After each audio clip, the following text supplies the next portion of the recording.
What is going on, guys, and welcome back to a new video on my channel. And today what I've got in store for you is not the cold, because I sound a little bit cold, but that is not the topic of the video. I just want to let you know the reason why I've been a little bit less active on YouTube and social media over the last few days, but I'm on the way to feel better again, so it will soon be all back to normal. But I still have a short video for you guys today, and I will keep it short, tight, and only the necessary information that you guys need to get faster on F1 22. And today the topic is the ultimate setup guide.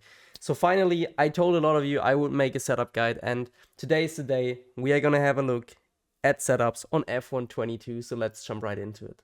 And here we are already. I hope the camera angle is alright for that. We are going and selecting the setup. So there's a few different panels, and I'm literally gonna run through them, explain it to you. What is the right way to run things to go fast? I'm not talking about too much comfort. I'm talking about how to approach your setup so you're as fast as an esports driver, right? Usually you can already take a time trial setup. We can do that for now, and I can explain to you. For example, we take the one from Barry now. He's in my friends list, P1. And you can already see there's a slight change of what the game tells you to do. The game tells you to do more rear wing than front wing, and actually this is not the case. To go fast on F1 22, you want to prefer a higher front wing than rear wing, and usually you're looking for a gap between 4 to sometimes even up to 8 or 10 gap.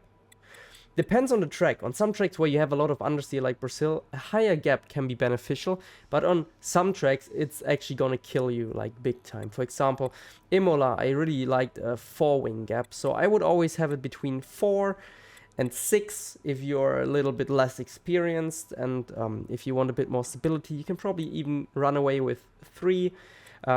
Of course, the wing balance will change from track to track. Like what works in Austria doesn't work in particular on any other track as much.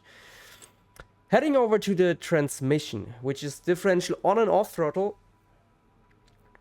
Off throttle, basically, for those that want to understand, differential is literally locking your tires, how they spin. All right. So if you have a locked differential, which means higher to 100%, the tires are forced to spin in the exact same rotation. So if you are entering a corner, usually one tire has to spin more than the other, because if you turn right, the outside tire has to spin more, the inside less. All makes sense, physics, right? But let's keep the physics away. We just keep it. You want more stability off throttle, like when you're braking, when you're lifting. Like if you're braking and you're getting loose on the rear, you're increasing the off throttle. So you're keeping that range between 50 and I say maximum of 54. But most of the time in F1 Esports, we were running like 50 or 51 for the race, 52 at max. So I would keep it between 50 and 52. If you're a bit more experienced, you can put it to 54 if you have a really loose setup. On the on throttle, you can even see that from my esports videos. Usually 55 is the fastest way to go along on any track. If you want more traction, put it to 60. If you want less traction, you want more rotation in the corners, put it to 55. If you're a maniac, like for example in the Suzuka S's, and you need more rotation on the throttle, put it to 50. But you will get a wheel spin out of traction zone, so you need to change it on track. Yeah, that's pretty much it. So keep it in this range. Suspension geometry, honestly, keep it right, right, left, left. There's no explanation for that. It's just the game makes it the fastest, so use it. It's simple as that. You can't skip this whole page. Just keep it right, right, left, left. It doesn't matter, honestly. So you basically have these 2 pages already sorted. You just have to fine-tune it. Suspension. Now this is the interesting bit. Some are a bit confused, and to be honest, I am as well, because in this game you could pretty much run anything on the suspension and it would still be fast. It's mainly down to how you want the car to feel. Usually I was tending to run something like 2 on the front suspension and 1 on the rear suspension, just because that means the car's a little bit more understeery. Yes, I know the game is already understeery, but we all know the traction on the game sucks.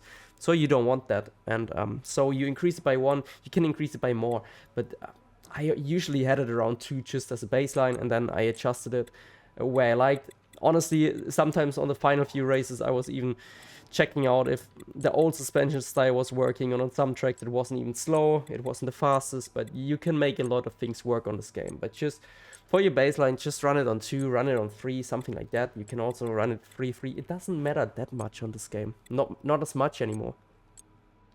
Anti-rover, I would always run it in a similar style, just same reason, more traction, less unpredictability on this game is everything. Even though it's understeery as hell, it still means you will be better away, and your driving will probably be a little bit more consistent, which is in the end what you need to win races and perform on a high level.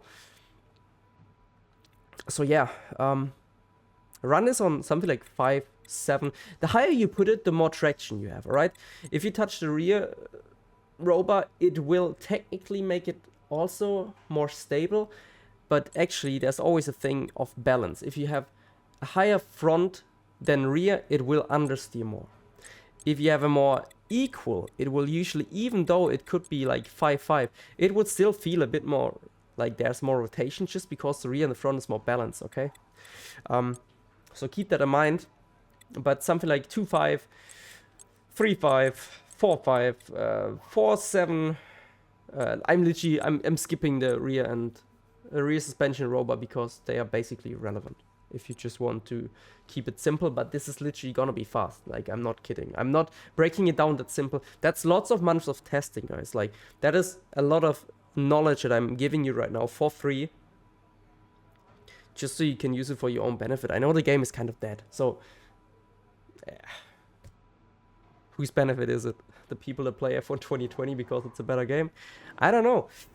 Anyways, back to the topic. So you can have a lot of variety there. On tracks where you feel like you don't want to touch the wing balance, you can try and balance it out with these kind of things. Make it more stable, make it more rotatey, or whatever you need, whatever you feel like. And now coming to the second, or maybe the biggest part on this game, the ride height. So the first thing I want to talk about is, it makes no sense.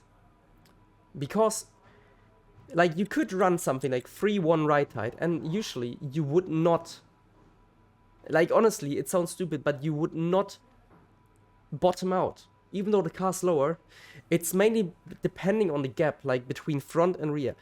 A gap of 3 between front and rear is alright. A gap of 1 click, this is a gap of 2, I'm stupid. Like, if it would be 4-1, that is a gap of 3, right? This is still drivable, but you will feel the more you increase the gap in between, the more you will bottom out on curbs, the more the curbs will feel rough to you. So if you decrease that in any way, like, you could literally run 11 and let's say 6, and you would think this is so high, you should never touch a curb and have any problem, right? No, wrong. You would literally have more issues than if you would run something like 3-2 on most tracks. Like on Suzuka, for example, there are some curbs where you have to run a minimum ride height, which is, for example, for Spoon or the Degnars, the exit. There are some curbs on this game where there's an exception, but the more flatter curbs, it literally doesn't matter how high you run the ride height. It makes no sense. So you would have to run like maybe 5-4 or something as a limit, or at least 5 on the rear ride height, okay, to elevate the ride height as much so you don't bounce too much on the curbs. But you get me.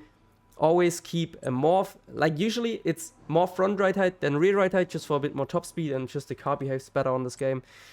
Keep it between like 2, 5-3 is usually a balance that you can run on any track. Not on any track, like I said, on some tracks there's exceptions, but on most tracks, always keep the 2 gap, then you will be safe. You can experience with a 3 gap. That should still work as soon as you extend it. On some tracks we had to do that for increased top speed. Like, for example, let's say Spa, you want more top speed, you could run, for example, 11-4 or 10-4 or 9-4. No matter what you want to do, but you would increase the top speed because the front is higher, the rear is lower, and that just increases the top speed of the car. And that's what you sometimes need to do, and it makes it horrible to drive. Honestly, it's one of the worst experiences, but sometimes you gotta do it. If you don't have to, keep the two ride height gap, or even make it equal. You could even sometimes run a little bit less front than rear, but usually I prefer to have it at least equal or one more on the front. Alright, going to the brakes, it's also a page that you can ignore completely, so the only pages you have to kind of care about is suspension, aerodynamics and tires. That is the main thing, because on the brakes, always have it on 100 brake pressure and 50 brake bias. You can also put it to 51 if you feel like you need to. And if you're on longer in a stint, you notice that your fronts are wearing down whilst braking more than the rears. You can of course change this, because it will move it more. Oh wait, opposite. Stupid. If you notice more rear wear, you can put it more forward, so it balances out, so you lock up a little bit more on the fronts than the rears, and you know what I mean. Yeah. Coming to the tire pressures. This is the worst thing about time trial. Usually they're like nearly max and you can't run this. On this game, the surface temperature is more important than the carcass temperature. Of course, when you have too high carcass temperature, you will spin out. If you have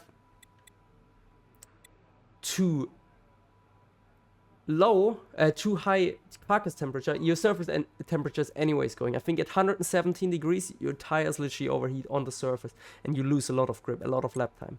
So you always want to check that the temperature on your temperature panel that like changes dynamically insanely to 117 to, I don't know, 70 or something. That is the surface temperature, the outside temperature of the tire. And you need to set up your tire temps by that. So usually something like minimum on the fronts and 21.0 works nearly on every track in qualifying. In a race you sometimes can go up because you want a little bit less tire wear, but it is literally track dependent. You have to test it out. And same with the aerodynamics. I can only give you the gaps, but I can't give you track specific wings. You can look at my track guides and check these out and use it as a reference and then kind of find your own thing. But all the rest is basically, yeah, like transmission, suspension geometry, brakes, and basically the tires are also fairly simple. It's mainly down to suspension aerodynamics, and there it's mainly down to ride height and the wings. That is F1 22 in a nutshell. And I hope you liked it. If you did, share it with your grandma, your granddad, anyone. Like, I don't care. Share it, please, for the love of God. Is it for the sake of God? I don't know. If you enjoy these videos, honestly, guys, I want to help you out. And you can help me out with growing this channel to a gigantic reach. Right? So leave a thumbs up, subscribe if you're new, share it with your grandma. You know the drill. I will see you in the next video, hopefully not sick anymore. This is Marcel, and I'm out. Enjoy your weekend. Peace.